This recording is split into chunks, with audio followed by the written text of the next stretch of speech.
25 November রাতে ধর্মনগর জেলা কংগ্রেস ভবনে অগ্নিসংযোগ এবং পরদিন 26 নভেম্বর একই ভবনে ভাঙচুরের ঘটনাকে কেন্দ্র করে বুধবার ধর্মনগর জেলা কংগ্রেসের উদ্যোগে এক বিক্ষোভ মিছিল অনুষ্ঠিত হয়। মিছিলটি জেলা কংগ্রেস ভবন থেকে বেরিয়ে ধর্মনগরের বিভিন্ন সড়ক পরিক্রমা করে পুনরায় কংগ্রেস ভবনে এসে সমাপ্ত হয়। বিক্ষোভকারীদের দাবির কেন্দ্রে ছিল অভিযুক্তদের দ্রুত গ্রেপ্তার, আইনের শাসন প্রতিষ্ঠা এবং হামলার সুষ্ঠু তদন্ত। বিক্ষোভ মিছিলের নেতৃত্ব দেন রাজ্য কংগ্রেসের সভাপতি আশিস কুমার সাহা। তাছাড়া উপস্থিত ছিলেন যুব কংগ্রেসের রাজ্য সভাপতি নীলকমল সাহা, জেলা কংগ্রেসের ভারপ্রাপ্ত সভাপতি দিগ্বিজয় চক্রবর্তী, রাজ্য কংগ্রেসের সম্পাদক চয়ন ভট্টাচার্য। বিক্ষোভ মিছিলে উপস্থিত আশিস কুমার সাহা সাংবাদিকদের বিস্তারিত জানান।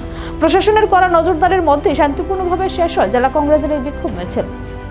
আপনারা সবাই অবগত আছেন যে গত 25 নভেম্বর এই জেলা অফিসে একদল শাসক দলীয় দুর্বৃত্তরা তারা রাতের অন্ধকারে এসে অগ্নিসংযোগ করে এবং পরদিন 26 নভেম্বর সংবিধান দিবস সারা দেশ জুড়ে জাতীয় কংগ্রেসের পক্ষ থেকে এই সংবিধান দিবস পালন করার জন্য বিভিন্ন কর্মসূচি গ্রহণ করা হয়েছিল।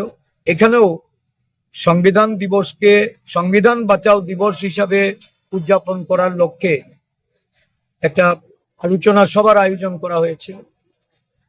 অগ্নি সংযোগের ঘটনাকে কেন্দ্র করে জেলার নেতৃবৃন্দরা সেদিন এক বিক্ষোভ মিছিল তারা নিয়ে